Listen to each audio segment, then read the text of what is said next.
to be honest, some days I just don't feel like cooking.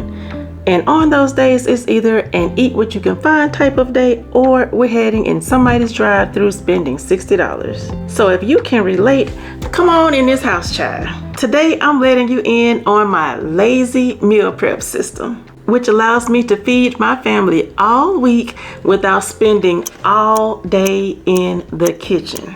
Before I started meal prepping, I barely had time to myself, especially after working an 8-hour workday. I would get off around 3:30, sometimes 4 o'clock, and the second I clocked out, I was clocking right back in the kitchen, trying to throw something together real quick. But real quick quickly turned into 2 or 3 hours depending on what I was cooking that day.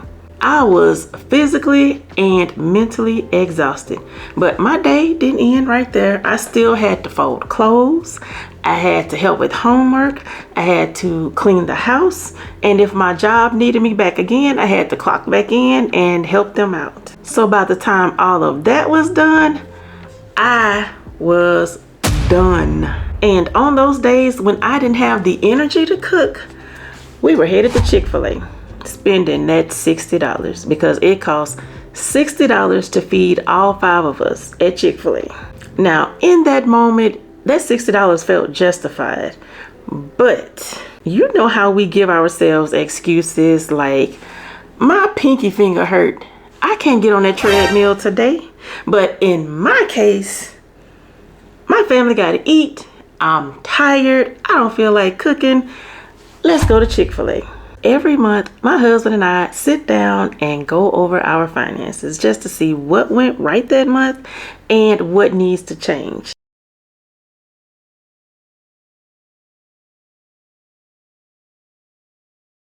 I told you about that sweet frog. You could go buy 6 things, probably more than that. At least 5 or 6 things of Bluebell for a whole video game. Y'all spent the whole video game at Sweet Frog. They say it's worth it. It ain't ever been that good. $52.73. Yeah, would you rather have $52 worth of yogurt or go get like 6 things of Bluebell? Probably more than that. How much is Bluebell? Bluebell is about what? $9.99 for a tub of Bluebell. So you could get $9.99. So 5 tubs of Bluebell for the same price. You got, what was that, probably about 8 to 10 ounces of yogurt? Yeah, but this one comes with memories. I'm gonna remember that I ate 5. Dr. Brain will remind me that I ate 5 buckets of Bluebell, and I ain't gonna eat it all by myself. And y'all, I will never forget when we got to that fast food category. That number said $367.58. Child, I had to knock my own self into the middle of next week for spending that much money on fast food. That's when I knew that something had to change.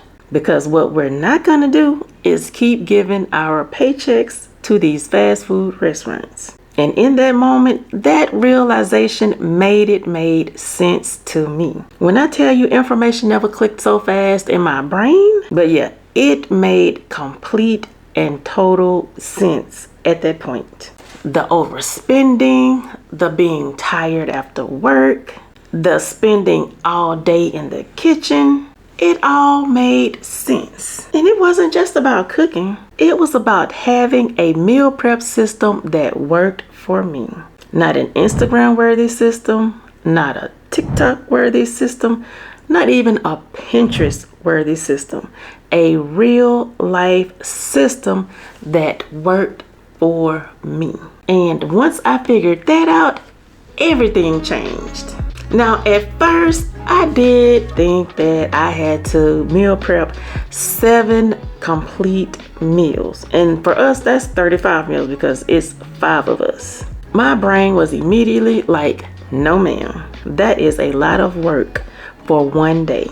Once I realized I just needed to meal prep the basics that took up most of my time during the week, my system started to come together. And I know some people hear meal prep and automatically think you have to spend all of these hours in the kitchen cooking one day a week. You don't. You really don't. And I'll show you why. I meal prep on Sundays, but before I even touch a pot or a pan, I am writing out my meal plan on Fridays. I do all of my grocery shopping on Saturdays. So I'm meal planning on Fridays, grocery shop on Saturdays, and meal prepping on Sundays. And when I'm planning out my meals, I'm not planning out 7 full meals. I'm only doing about 3 or 4 because some dinners will have leftovers. And then I shop my pantry, fridge, and freezer to see what I already have. And whatever is missing is going on the grocery list.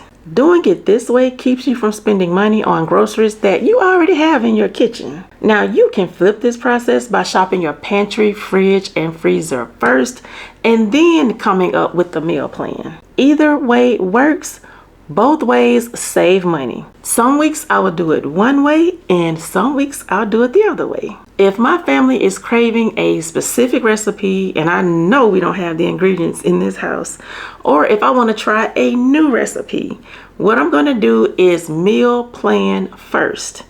And then I will shop my pantry, fridge, and freezer on the off chance that I might have these ingredients. And then I will build my grocery list from there. Now, if I'm on a tight budget or I'm doing one of those no spend challenges, I'm going to shop my pantry, fridge, and freezer first to see what all I have.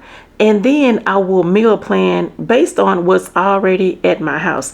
That way I don't have to go out and spend a lot of money on groceries. So like I said, either way works. Both ways save money. So this week I'm keeping it real simple. I'm doing lentil soup, a protein bowl, I'm prepping my chicken, and I'm making pumpkin bread for breakfast. That's it. I'm starting with the lentil soup first. So I grabbed all of the ingredients for that and placed them in the crock pot. That's going to cook on high for 4 hours. Now, while that's cooking in the background, I move on to the protein bowl. And y'all, I found this recipe off of TikTok. I'm browning my ground beef, and then once that's finished browning, I'm going to add taco seasoning. And boom, I got that out of the way, and we're still under 30 minutes. Now, while the meat is browning, I washed and prepared the sweet potatoes to go in the oven, and I'm going to let those bake for about an hour and 15 minutes. So now I've got multiple things cooking at once, and I'm not stuck doing one thing at a time. When the sweet potatoes are almost finished, I start on the pumpkin bread because once they come out, the pumpkin bread is going in. Now I'm baking 2 loaves, and this will last the full week and part of the next. While all of that is cooking, I started chopping up my freshly washed veggies and herbs. I'm getting everything prepped and ready so when it's time to eat during the week, I'm not doing any extra work. And to tell the truth, that is the best part. Not having to do all of that extra work during the week. When I'm meal prepping on Sundays, I'm not rushing. I'm not overwhelmed. I'm just moving from one dish to the next. Now, the lentil soup is done. The ground beef is ready. The sweet potatoes are soft. And the pumpkin bread is ready. And now all I'm doing is portioning everything out into containers. And just like that, I've got 4 days worth of meals ready to go.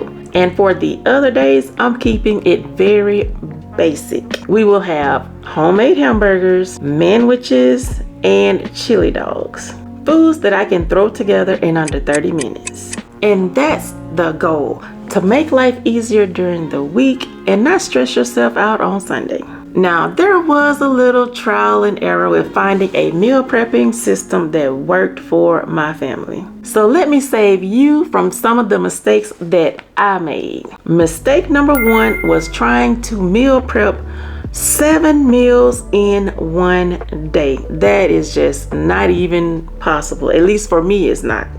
That will burn you out every time, because when I tried to do it, I was in that kitchen from sun up to sundown. And by the time I finished, my legs were ready to leave my body. Mistake number 2 was planning too many meals at one time, which led us back to mistake number 1, burning myself out. I learned to plan 3 or 4 meals and that's it. Mistake number 3 was not multitasking. I was not taking advantage of my crock pot.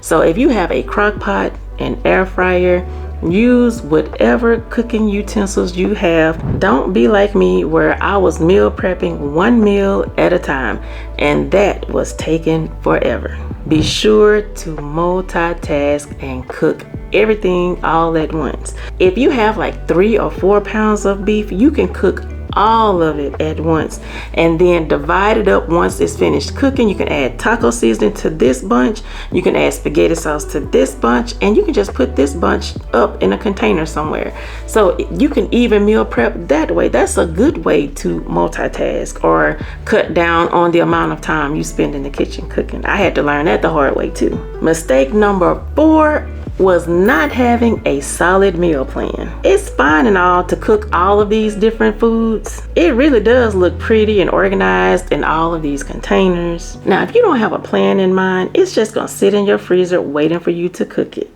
I know somebody's probably thinking, I don't have time for all of this meal prepping. And to that, I will say start small. No, wait. Start Extra small. meal prep 1 thing, and I would suggest meal prep a protein, something like chicken or ground beef. Meal prep 1 thing. Start Extra small.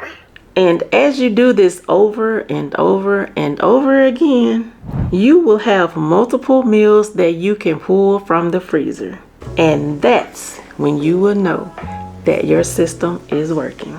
And you'll also begin to notice that you are not as exhausted as you were before you started this meal prepping system.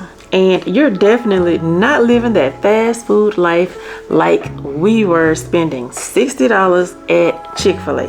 And it's going to feel so good going into the week with a solid meal plan, y'all. If you meal prep, let me know some of your strategies down in the comment section. And if you want to know 7 secrets that's keeping you broke, go ahead and click the video up next, where I show you how to avoid getting hustled at the grocery store. I hope you have an amazing day, and we will chit chat in the next one. Talk to you later. Bye.